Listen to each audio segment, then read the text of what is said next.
is CTV News. Good evening and thank you for joining us. I'm Travis Fortnum. For months now, people have been wondering if the Gordie Howe Bridge would still open this fall. No official delay has been announced, but a community update Friday sure sounded like one. We do expect that construction will be completed this fall. In terms of a specific opening date, it's just too early for us to have that date in hand just yet. We are committed to keeping the public informed, and as soon as we have a date, we will be out there talking about it. Heather Grondin, Chief Relations Officer with the Windsor-Detroit Bridge Authority, says 98% of the work is done, with the last push focused on things like painting, fencing, and the interchange in Michigan. Crews are aiming to wrap up by December 20th. That's the very last day of fall. That means if they want to keep the fall 2025 dream alive, traffic technically needs to be moving before 10:03 a.m. the next morning. Still, no word on toll rates, but drivers will be able to pay with cash, card, or smartphone, and there will be a pass system for frequent crossers. A dedicated transponder that will be a Gordie Howe International Bridge RFID tag that people will put into their car windows. With that, you'll get discounted rates and a lot of time efficiency because it will take just a matter of seconds to go through the booth with a registered account. Border officials elsewhere executing a huge weapons bust. The Canada Border Services Agency seizing 48 firearms, 30 conversion devices, and 17,000 rounds of ammunition. Officials say a 30-year-old Windsor man was arrested after 4 suspicious packages from the U.S., all destined for the same address in Windsor, were intercepted earlier this year. And still with cross-border concerns, an incident at the Lewiston crossing in upstate New York is under investigation. A man in what looks like a U.S. Customs and Border Protection uniform was caught on video telling an Ontario driver to never come back. The video shows the man driving close behind before pulling up alongside the car, which had Ontario plates. The driver claims the vehicle honked at them first. CBP hasn't confirmed if the man in the video is an employee, but says it is investigating. In Chatham, 5 people are facing charges after police seized drugs and weapons from a home on Park Street. Police say they found more than 20 grams of cocaine, along with shotgun shells, pellet guns, brass knuckles, and a crossbow. Investigators also recovered stolen items from a break-and-enter earlier this month, valued at about $1,800. 4 men and 1 woman were arrested. And in Windsor, police say intimate partner violence cases are trending down. Their data show IPV now accounts for just under 36% of all crimes against people, down from more than 40% last year. Deputy Chief Jason Crowley credits new strategies like pairing social workers with officers in high-risk areas, saying direct support is making a difference. That focus on intimate partner violence is front and center in the trial unfolding right now in Windsor. Brian Marbury is charged with first-degree murder in the death of his estranged wife, Sarah Boulay, 2 years ago. A warning, some of the details in this next report are disturbing. Here's CTV's Sanjay Maru.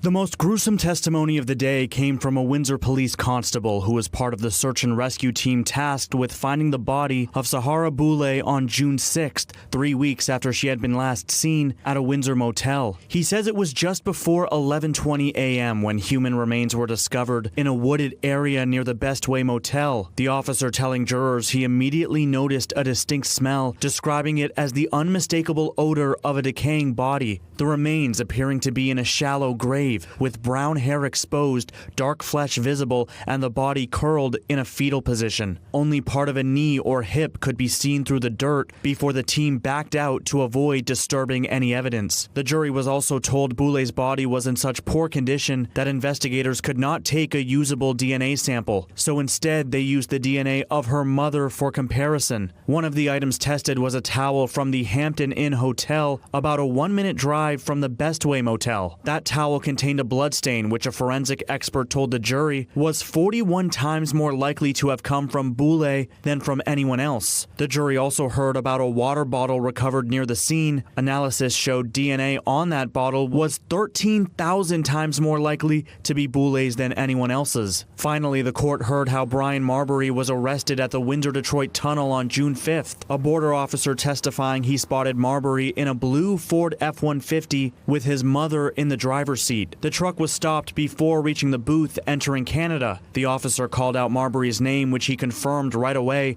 He was handcuffed at 9:08 p.m. with custody being transferred over to Windsor Police minutes later. Sanjay Maru, CTV News.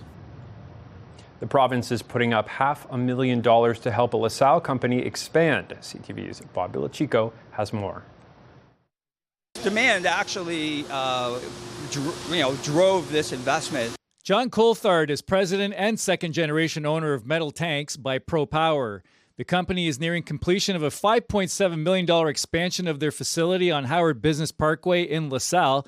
He says growing was necessary. It's the congestion that we have in our existing facility trying to make electrical enclosures and tanks at the same time. The 16,000 square foot expansion increases their working space by 60%. The facility employs 39 people and produces fuel tanks and hydraulic reservoirs for various customers in North America and, more recently, Europe. This addition will allow us to expand the electrical enclosure division of our business into this facility. The timeline allows ProPower to expand and roll out their biodiesel-compatible fuel tanks for the refrigeration business in 2026. That's going to be another thing that we need space in the old facility for the production of those products. And this is exactly the type of thing that the Government of Ontario loves to support. The provincial government chipped in $500,000 for the project. It's going to preserve approximately 39 jobs and create 6 brand new jobs, and it's going to help protect Ontario jobs and protect Ontario. According to company vice president John Benn, there could be more jobs opening up in the near future, many of them in the skilled trades.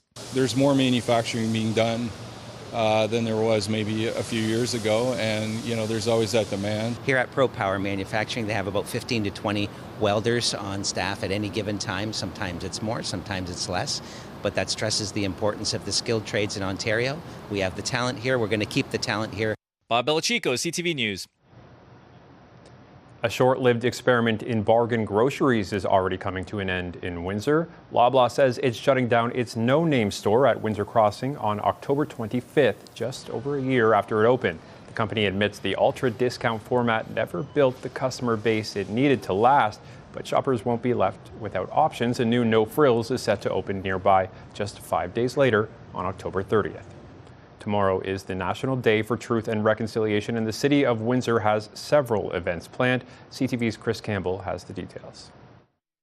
City Hall will be lit orange this week, and the Every Child Matters flag will fly outside from today to October 1st. And we do want to make sure that every year we raise awareness in our staff and give them opportunities to experience different things and people's connection with it, local to our community. Transit Windsor buses will display orange ribbons. Head signs will read Every Child Matters, and operators will share the message by wearing ribbons. At the Chimchuck Museum, admission will be free Tuesday, with a final chance to see the Witness Blanket exhibit, a powerful piece recognizing the legacy of residential schools. It is very moving when you see it in person, so by all means take advantage of the opportunity. Art Windsor Essex will also offer free admission with special programming and displays created in partnership with local schools. The rights of Indigenous people across Canada, everywhere in Canada, should be respected, and they should be treated much better than they have been,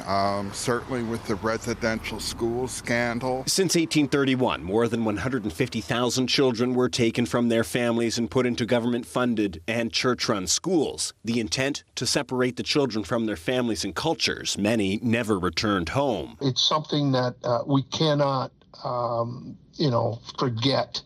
And not realize that was part of our past. That is part of our dark side of our history. In Tecumseh today, politicians and community members gathered for the Orange Shirt Day Memorial Walk. We can't hide the past.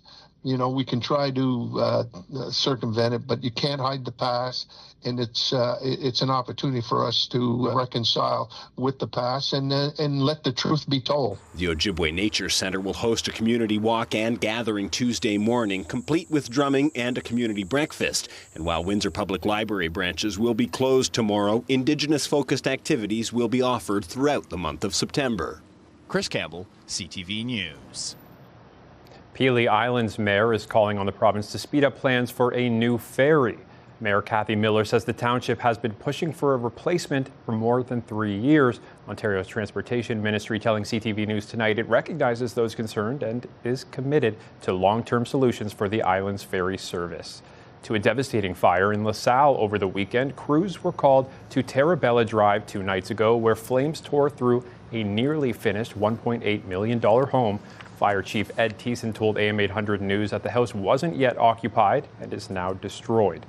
A neighboring home will also need to be gutted after suffering about $2 million in damage, though the family inside got out safely. A third vacant house nearby sustained about $100,000 in heat damage. LaSalle Police and the Ontario Fire Marshal's office are investigating. And in Windsor, a balcony fire on Saturday is being blamed on an e-bike charger. Officials say a mismatched charger plugged into an extension cord sparked the blaze early Saturday. Damage is pegged at about $2,000. No one was hurt. Fire Safety bringing Windsor's fire department into a scary new partnership, teaming up with Spirit Halloween and Scarehouse Windsor, making sure the scares stay safe this Halloween. Unfortunately, last year there was a complaint given to one of the home haunts, and then it was a thing. More and more people are going all out with their decorations, so Windsor Fire has rolled out a checklist for so-called home haunts. Fire extinguishers, glow-in-the-dark exits, and limits on combustibles, to name a few. Scarehouse Windsor is spreading the word, while Spirit Halloween is offering a prize draw for anyone who files a safety plan. All right, this is what you got to do. You got to go to the Windsor Fire Department's website. You're going to see the guidelines. Fill out your fire safety plan. Bring it to Spirit Halloween over in the Outlet Mall, and then we're going to see that it's been registered, and then we're going to go to your home haunt, and then whoever has the best home haunt this year, we're going to give the award. So everybody's going to be safe. They're going to have fun building out their home haunts, and we're going to let everybody know who has the best home haunt.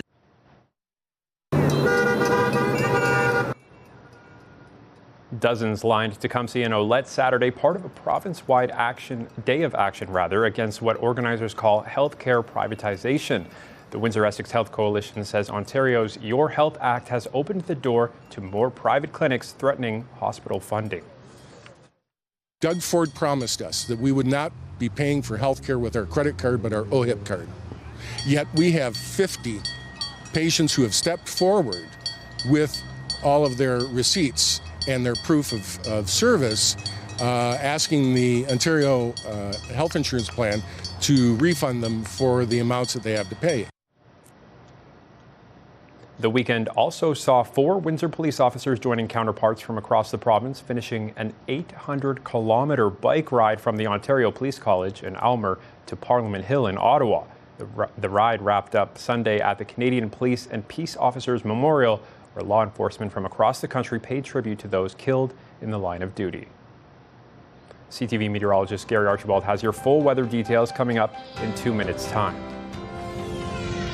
I feel like I'm actually in a real race car. And still ahead, some gorgeous weekend weather allowed for family fun all throughout the county and the chance for some little racers to hit the street. 5K a day is back on 93.9 Virgin Radio. Listen to Hannah and Johnny in the morning for your chance to win $5,000 every weekday. 5K a day. Virgin Radio. CTV meteorologist Gary Archibald is here with a look at the weather. Gary, we're coming off a beautiful weekend. Do we have more of that in store? Travis, good evening. And yes is the answer to that question. Good evening, folks. Temperatures well above seasonal by several degrees, and that ridge of high pressure since last week has intensified, and that's why I can say yes with great enthusiasm. There will be more sunshine, and in fact, tomorrow will be very similar to today. And that means temperatures several degrees above the norms or averages in terms of highs. We are normally closer to about 20 degrees, even 19 degrees in and around extreme southwestern Ontario for a daytime high. We could see 26 again, just like today. Clear as a bell, beautiful night, and early morning. Great for stargazers like myself. Get those telescopes and binoculars out and enjoy. If we do see any cloud cover over the next 24 to 48 hours, it's of the fair weather variety. That's good news. The overnight temperature, technically tomorrow morning before dawn, drops down to 11 degrees. That's seasonal. Our average is about 9 to 10 between Windsor, Essex, Chatham, Kent, and the surrounds. There will be a light breeze out of the east-northeast, and for the most part, tomorrow, aside from dissipating fog that starts early in the morning, will be a sunny day, just like today. We'll reach 22 during the noon hour. Great day. Setting up for being on the patio, right? For lunch, 26. In the afternoon, feels like 29. Still talking summer-like conditions. But early fall can be warm, just as it is right now. Take a look at the 7-day forecast calling for sunshine and or sun and cloud of the fair weather variety for the next 7 days. Look at the temperatures. They stay in the 20s. 26 tomorrow, feels like 29 as mentioned, down to 21. That's still 2 degrees above seasonal.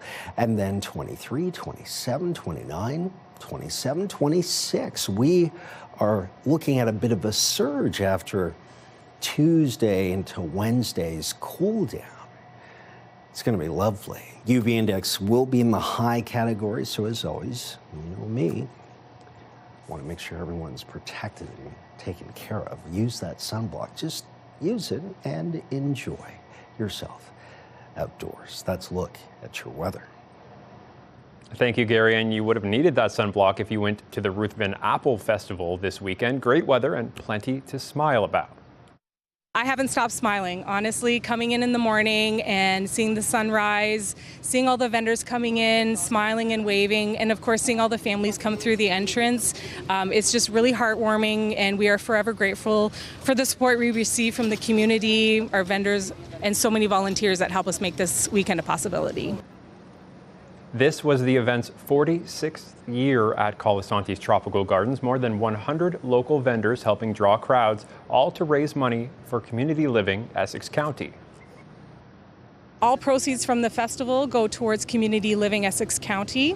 We support over 700 people in the area, and we use all of the funds to put towards accessible vehicles, to purchase them and maintain them, to allow that the people we support to be thriving members of the community.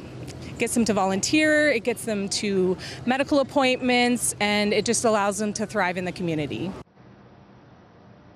In Tecumseh, new rules are rolling out to improve safety and conduct at the arena and rec complex. Concerns have included unsupervised youth, disrespect towards staff, hallway congestion, and unsafe warm-ups. The town is banning balls and pucks indoors, capping music volume in dressing rooms, and requiring supervision.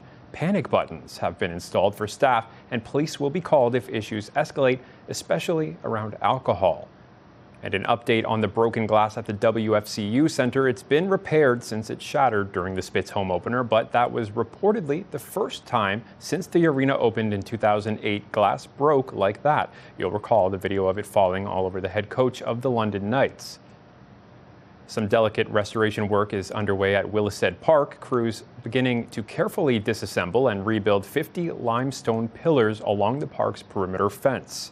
And some long overdue restoration work, as I already said, is underway at Willisted Park.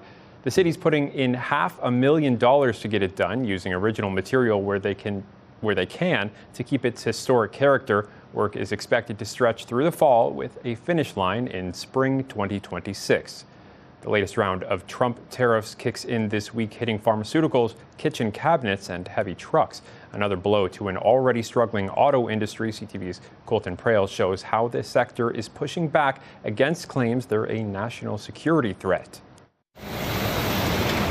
For months, Donald Trump's tariffs have targeted what's inside trucks like these.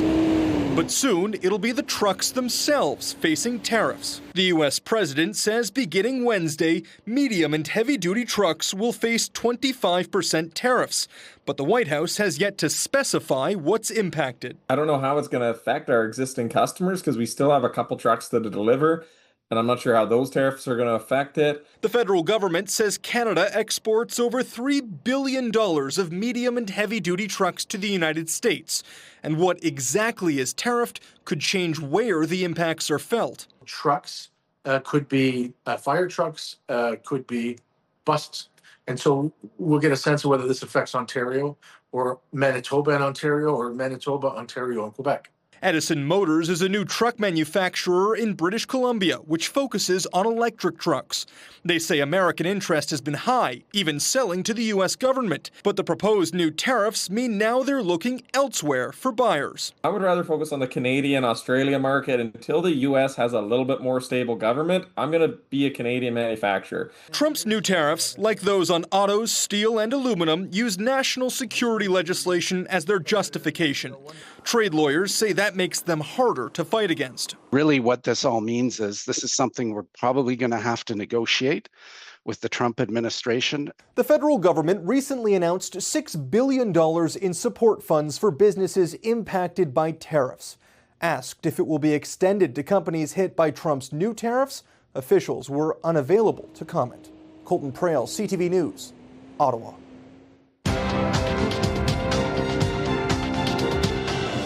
Strength in the technology sector helped Canada's main stock index finish higher. In Toronto, the TSX gained 211 points, and in New York, the Dow added 69, while the Nasdaq is up 107. The Canadian dollar gained 0.1 cent, and on commodity markets, gold moved ahead more than $46 an ounce, while oil fell $2.27 a barrel. Would you text your ex for $10,000? 89X is back. Listen for the keywords and text your ex. It's never been more rewarding to get back with your ex. Only on Windsor's Alternative, 89X.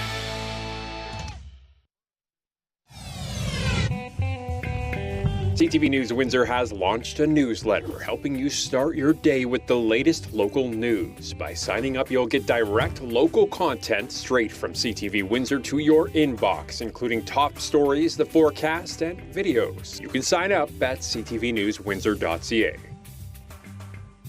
Police are calling a shooting at a Michigan church about an hour northwest of Detroit a targeted act of violence. Although a motive is still unknown, 5 people are dead, including the suspect. NBC's Jay Gray has the details from Grand Blanc, Michigan. A day later, dozens of officers, federal agents, fire and recovery teams searched the burned out remains of the church. Special agents, intelligence analysts, and professional staff are trained to process crime scenes and collect evidence. They were out all night and continue processing the scene as we speak. Still in the parking lot, the suspect's silver pickup with 2 large American flags, the truck he was in, as he crashed through the doors of the sanctuary. You see the back wall of the chapel just kind of buckle, and we heard a loud boom. Suddenly, Paul Kirby face to face with the gunman. I am extremely lucky to be alive because of how close he got to me, and the 2 people who went out in front of me were shot. 4 worshipers murdered, 8 injured. The suspect killed in a shootout with police.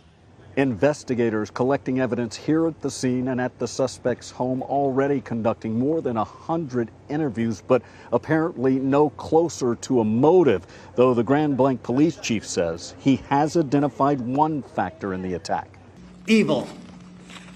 This was an evil act of violence. Violence. It's devastating. It's so bad. That has forever changed this community. Jay Gray, NBC News, Grand Blanc, Michigan.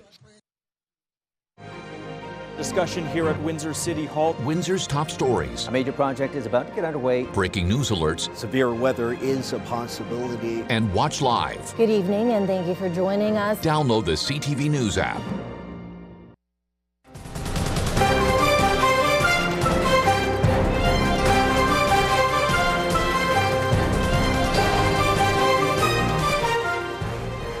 CTV meteorologist Gary Archibald is back with another look at the weather. Gary, it is looking beautiful. It is looking beautiful, just like I said at 6 p.m., eating popcorn, just to allude to the fact that I am joyous and happy, and popcorn is one of my favorite things to eat. And for those of you who may have a projector, right? The night sky and these nighttime temperatures still in the double digits, you might do one of those late evening matinees, or matinee-like. Show a film under the night sky. We still can take advantage of that at this time of the year. And during the daytime, enjoy the sunshine. Look at these temperatures. 26 tomorrow is still 6 degrees above seasonal. We cool off Wednesday, still a couple of degrees above seasonal. Both days sunny. Fair weather and sunny. Thursday, Friday, sunny. Saturday, Sunday, warming up, getting close to 30 degrees and fair weather with lots of sunshine. Sunshine Monday, a week from now. It's a great forecast. I'm happy about it. I hope you are too. We'll see you next time. Good night. I'm happy about it too, Gary, and I was happy to be at the Windsor-Essex Soapbox Derby finals this weekend. A stretch of Wilson Avenue in Essex closed for the event. Here's a look at the sights and sounds. 3, 2, 1. It feels like you're in an airplane with no roof and you're just flying at like 22 miles per hour.